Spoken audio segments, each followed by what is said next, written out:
প্রথমে শুরু করি অঘটনের খবরটা দিয়ে। দ্য মাইটি জার্মানি, যারা এই বিশ্বকাপে এরই মধ্যে সবচেয়ে বেশি গোলের রেকর্ড করেছে এক ম্যাচে, তারা হেরে গিয়েছে, হোঁচট খেয়েছে ইকুয়েডরের কাছে। জার্মানির অবশ্যই হারে খুব বেশি কিছু যায় আসেনি, তাদের গ্রুপের অবস্থান পরিবর্তন হয়নি, তারা রাউন্ড অফ 32-তে গিয়েছে এই গ্রুপের চ্যাম্পিয়ন হয়ে। তবে ভাগ্য বদলে গেছে ইকুয়েডরের। 2006 সালে একবারই তারা নকআউট স্টেজে গিয়েছিল, অবশেষে সেই গেরো পার করলো ঠিক 20 বছর পর এসে। শুরুতে লেরয় সানের এই গোল উত্তেজনা ছড়ায় মাঠে। ইকুয়েডর ফাউলের দাবি করতে থাকে, যা বাতিল করে দেন রেফারি, আর এতেই যেন জ্বলে ওঠে লাতিন আমেরিকার দলটি।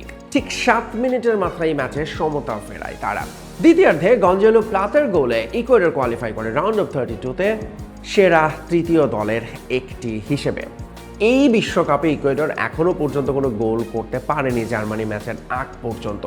তারা কিউরাসাওয়ের সঙ্গে ড্র করেছে, আইভরি কোস্টের কাছে হেরেছে, কিন্তু শেষ পর্যন্ত শক্তিশালী জার্মানির বিপক্ষেই জ্বলে উঠল ইকুয়েডর এবং নতুন করে ইতিহাস লিখল তারা।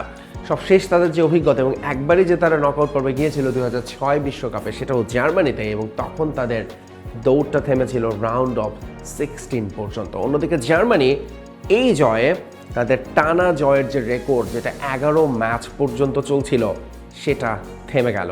এখন জার্মানি রাউন্ড অফ 32-তে অপেক্ষা করবে কোনো বেস্ট থার্ড প্লেস টিমের জন্য, আর ইকুয়েডরের সম্ভাব্য প্রতিপক্ষ হতে পারে মেক্সিকো।